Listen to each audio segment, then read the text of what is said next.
Today we're going to be doing ourselves a butternut squash and pumpkin curry, or pumpkin and butternut squash curry. So we're going to roast those two down and make a lovely curry. We're going to add spinach to it. Very nice, hearty, a little bit more healthier kind of meal to do today. But we're going to also do pumpkin-shaped naan breads, a little bit of mint yogurt, and also a little bit of mango chutney to go with it as well. Not going too crazy with the sugar, but hope you're all doing well. Well, this is quite a considerable amount of pumpkin, which we're going to kind of roast off. I've got another pumpkin back there as well, which we can do pumpkin carving later on this week, so that would be great. So let me cut this in half. I'll grab my chopping board. Let me just try and take this sticker off first. So this is a little bit tricky cutting through. It can be a little bit tedious, so just be kind of careful with it. So just take your kind of time with it. So without it kind of rolling off anywhere, so make sure you got it in nice position. So I'm just going to cut all the way around and then just kind of basically snap it in half and it'll come out. So you just have to be really kind of careful with this. There we go. Usually the root is not the root, but the top of the root is pretty much the hardest to do. So now this should just break open really nicely, so like so. So just pull these out. So I'm just scooping these out with a spoon, nothing too complicated. So once they're all out, what we're going to do is just literally rub them with a little bit of oil. I guess you could put a touch of curry powder on there because it's going to be like obviously a curry if you want to get a bit more flavor, but we're going to have plenty of flavor in the base, so maybe I'll have a little dusting of curry powder on here once it's rubbed up with a little bit of oil. Right, just a little touch of oil. Teaspoon in each, and then what we're going to do, just get our hands in there. So really important just to give it all a nice little rub round. So even on the skin, just get that all nice and glossy and shiny. So what's going to happen with the skin is when this roasts down in the oven, basically it's going to soften up, and then when you take it out you can just peel the skin off. It'll come off really easily, so you won't have any issues with it. Right, so what we're going to do, just top and tail, though we're only going to use half of this. I'm not going to go too crazy, so I'm going to use some of the rest of the butternut squash in the rest of the week. So I'm just going to wrap this up and cling film this for later on Friday. So what we're going to do with this one, we're just going to peel this down really nicely, then we're going to dice it up into a nice chunks, not too small dice, and then we're going to just a little bit of oil as well, and we're going to also put it with a bit of curry powder with the butternut squash. So we're just going to peel this down all the way around. Now usually people like to use their knives.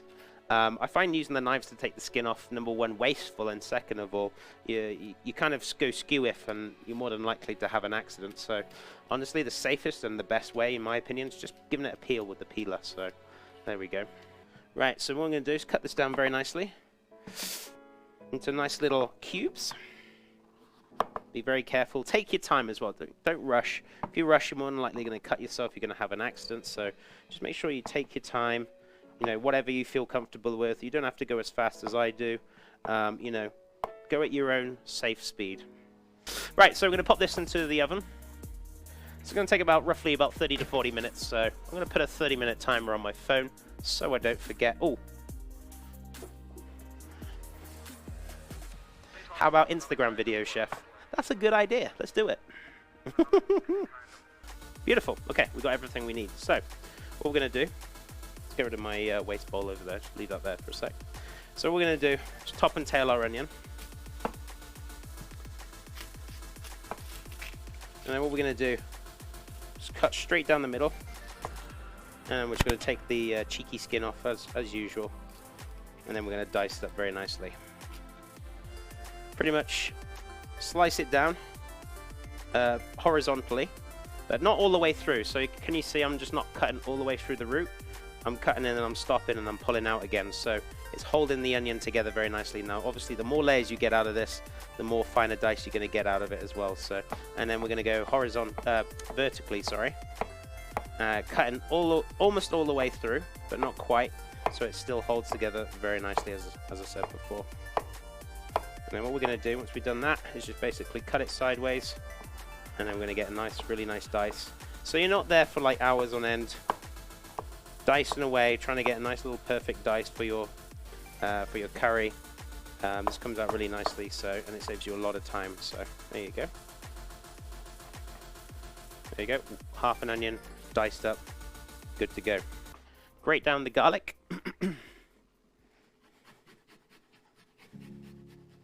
So we're going to grate this down. Watch your fingers on the microplane. Or if you've got a garlic crusher, that's also another option. So we're going to push this through and put this on top of the onions. So we're just going to grate this ginger right down on top of the garlic and the onions.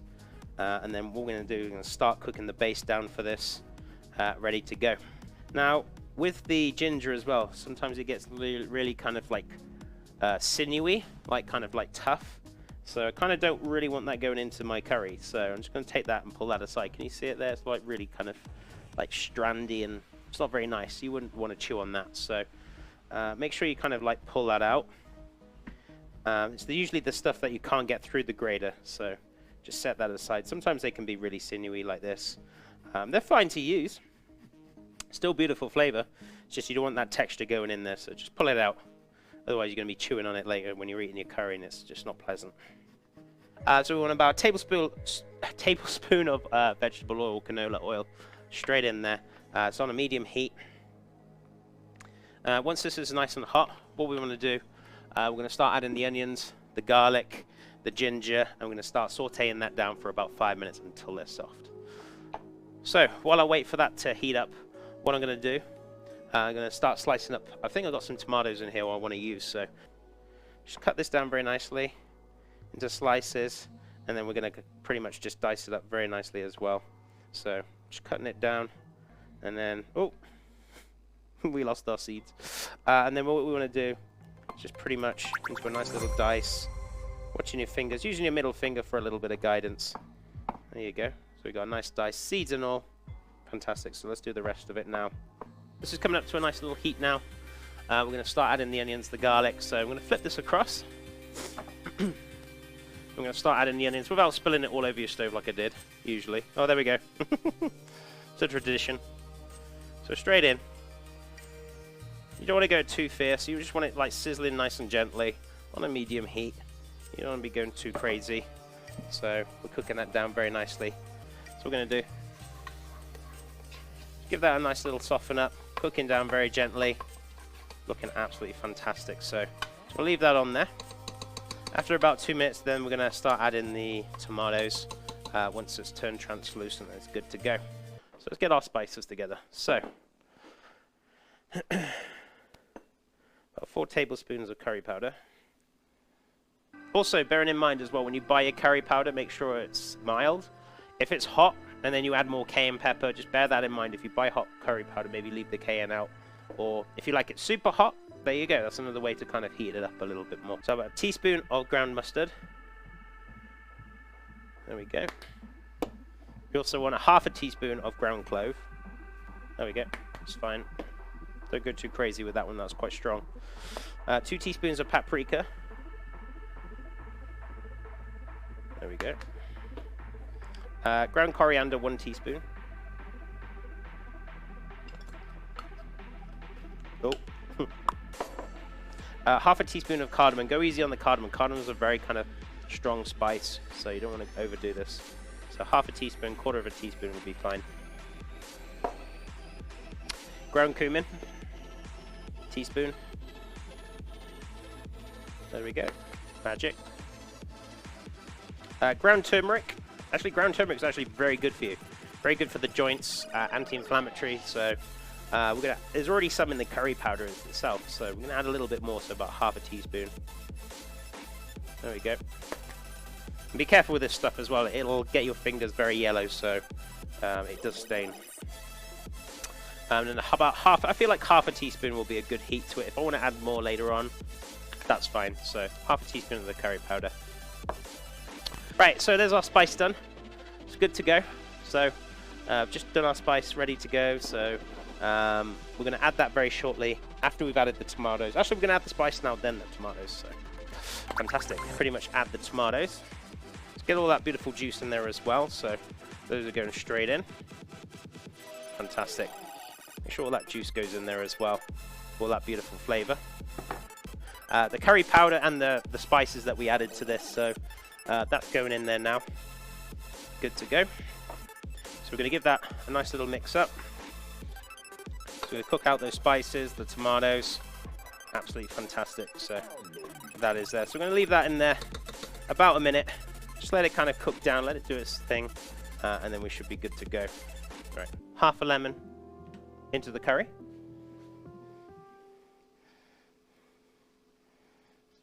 So this is a little bit on the frozen side, but that's okay. It'll melt down. It's a little slushy. So I'm just going to drop that straight in. So this is homemade chicken stock I've made in the past, which I wanted to use up. So if you want to know how to make it, I've made it plenty of times on my stream, so just go check the VODs. I'm sure I'll make it again at some point because I'm using up all the excess chicken stock now in my freezer, and then we can make fresh again very shortly for something else. So that's just going to melt down very nicely. Giving it a little slosh around, absolutely fine. So that's just going to do its thing. I'm not going to need to thicken this. Now, you can add a touch of flour to this if you want to, but we're not going to need to thicken this because by the time we've had the butternut squash and the pumpkin, it's going to be quite thick anyway. So we're letting that roast off first, and then we're going to add this later on. So we're going to turn this down to like a lowish heat, do its kind of thing. We can always top it up with more stock if we need to, but I feel like this is good. So I'm going to turn this down and let it do its thing for a couple of hours until that roasted butternut squash and pumpkin's ready to go. Don't go too crazy. I feel like one stalk will be fine, so we're just going to pick this down, a couple of leaves. We're going to give this a little cheeky wash, and then we're going to dice it up very nicely. Slice this up. Yogurt, mint. I'm going to mix that up. We're going to add a little touch before that. We're going to add a little touch of vinegar. So I've got some Medina vinegar. You can just use malt if you want, or white vinegar, or whatever takes your fancy. Cider vinegar. I've got a little bit of honey left over, which I want to use. I bought some more this weekend, so I don't want it to be too sweet, but just enough. I just want about a teaspoon in there. That's all we want. Perfect. And then we're going to add about a tablespoon of vinegar as well. Right, so half an onion. I'll keep the other half for, I guess we can use it for tomorrow. If it falls apart a little bit, don't worry. Just try and keep that root intact. And then just slicing it down really nicely. Just going to grate down the garlic very carefully, and also grate down that cheeky ginger as well to go on top of the onions. So this is going to be the base for our mango chutney itself.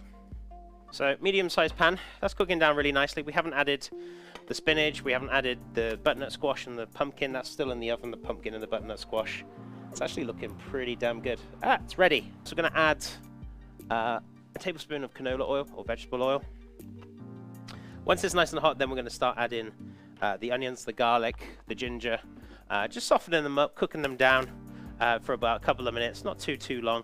And then once they're nice and soft, or while they're cooking down, we'll start cutting up the mango and start adding that with the rest of the other ingredients, honey and the vinegar. Beautiful. That's off. And as you can see, look how soft the pumpkin is. It's nice. It's not like too soft, but we're going to let that kind of cool down. The butternut squash is really like kind of roasted off very nice. It's got some beautiful flavors. It's really nice and soft as well, as you can see. So that's good to go. We're going to add that to the curry. Once it's cooled down, we're going to take the skin off. We're going to chop up the pumpkin. Then we're going to kind of add it to the curry base, and then let it cook down for a further hour. We're going to start adding the onions and the garlic to the pan without dropping it everywhere. So they're going to start sizzling down very gently, not on a fierce heat. You just kind of really want to just soften them up, and then we're going to start adding the mango very shortly. What we're going to do, we're going to peel this down. Now if it's like super ripe, peeling can be a little bit tricky, so take your time with it, but this is not like super ripe, so it's actually really dead easy to peel. So basically mangoes are usually oval. They're not actually round, they're actually oval. So as you can see, this is the tall part and this is the short part. So you look for the oval. So that's where the nut or the seed will be. So you just kind of got to look for it. So you don't want to go too close to it. So it's cut down with ease. There we go. Easy. Now you don't want to cut too close. Can you see the white there? That's where the seed is. If you cut too close to it, you'll end up with quite of like almost like a sinewy kind of texture, like the ginger. Remember the last bit of the ginger? It was quite woody and textury. That's what you'll get out of the mango if you cut too close to the seed. So just going to chop this a little bit up. Don't need to be so specific with this. Just chop it up. This is like the side bits. Didn't really want to waste it, so we're going to use it. And we're going to start adding the mango to the pan now, without getting it everywhere. Beautiful. So let's grab that, pop that straight in the pan. I'm going to start adding the honey. We're also going to start adding a little bit of vinegar as well, so you get that kind of sweet and sour kind of flavor going on. That's cooking down very nicely. We're going to add some vinegar, and we're also going to add a little bit of honey. This is the last bit of my honey, so I've got more behind me, so that's fine. If you want to use granulated sugar, that's fine. I'm just going to go with the honey for today. Want about roughly 2 tablespoons. That's going to cook down very nicely. Going to turn this down to a low heat with the mango chutney. So I'm going to add a little touch of water in there as well, not too much. Might add more vinegar later on. We'll have a taste when it's ready. I should have a little splash of water in there, about 200 ml. Could be plenty. So we're going to leave that at the back. Let it do its magic. And we're going to blend half of it up and then mix the rest up through later on today. So what we're going to need to do with this is pretty much cooked out. It's really nice and soft, as you can see. So what we're going to do, the skin will just literally, it'll just come off. Just peel off like so. So there we go. So I'm going to dice that up very nicely. I'm going to add that, and then the other half I'm just going to blend it. And we're going to start making our naan bread. Naan pumpkin bread. Pumpkin naan bread? Yeah, whatever. However you want to arrange those words. That's what we're making. Okay, so let's dice this up. So this should be nice and soft. Look, you can even push it down. So into nice little chunks. Right, so this is going in. In you go. All that beautiful goodness. And I mean, if you really want to kind of play around with this as well, you could add like pulses like chickpeas or some kind of lentils if you really wanted to. So what we're going to do is dice this up really nicely. Just into chunks so we can just chuck it straight in. There we go. A little dash of water. We're probably going to need more, but we'll see. Right, shouldn't be too loud, but if it is, just adjust your headsets.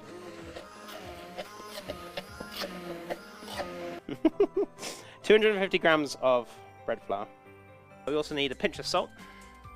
I was going to heat up some milk, so I need 125 ml. So let me do that first, because obviously we don't want to heat it up to a point where we just want to take the chill out of it. So it needs to be about 35 Celsius or 95 Fahrenheit will be good. I want a very small amount of oil in here, not too much for the fat content. So about 5 grams. Also want, I've got the salt. Oh, a little touch of sugar, not too much though. I'm talking about a teaspoon. So about a dessert spoon of yogurt. You don't need too much. I'm going to go with 2. I'm going to freeze this down as well. I'm going to use this. Maybe we can keep that for the pumpkin pie for Thanksgiving when we get to it. So it's fantastic.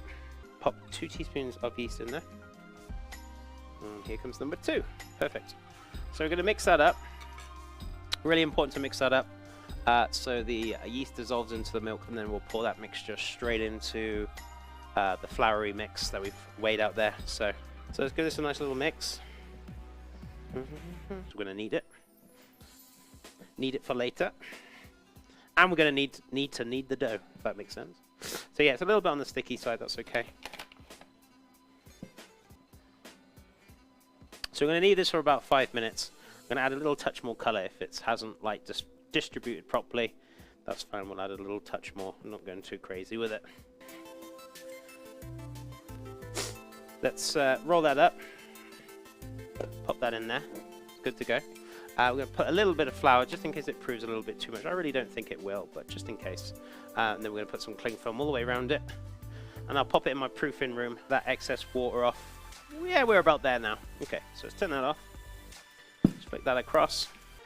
Let's blend up some of this, what's it called? Mango chutney. And what we're going to do is put half blended up and then half mixed up, so we've got a nice little bit of coarseness in there. Now with this mango chutney, it's a little bit more healthy, it's less sugar in there, but at the same time you still get the great flavours, so that's good to go. So our chutney is ready to go, or our low sugar chutney. Let's get the rice done then. So I've got some brown rice somewhere. 100 grams should be sufficient enough. I'm not going to make too much rice. So we're going to top this up with water. We want kind of 4 to 1. So 400 ml of water, and then we're going to cook this for like twice as long. So 20 minutes on the stove and then about 5 to 10 minutes on the stove with the lid on still, steaming. So let me cut this in half. This is an acorn squash, so I'm going to cut this in half. I kind of want to serve the curry in here, right? So I'm just going to cut the bottom off so it can stand up. Where's my knife? It's here. Perfect.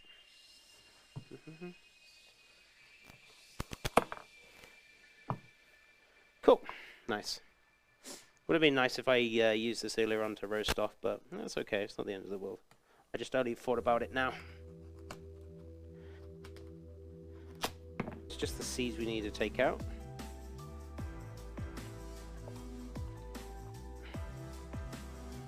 And we can serve our little cheeky curry in there. Beautiful. Oh, this is actually feeling really good, so I'm pretty happy. Look at that. It's had a nice little rest. And it's already looking fantastic. Okay. Okay.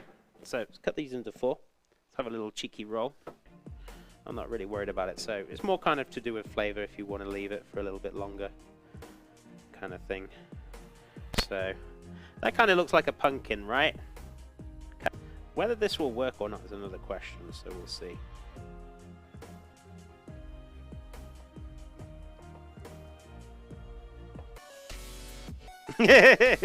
His face, I love it. I don't know what happened to his eye, but he's looking very peculiar. But he turned out great. Get this done very quickly. So let's pop our spinach in there. That's just going to wilt down very nicely, kind of very quickly. So we've washed that off very nice. There we go.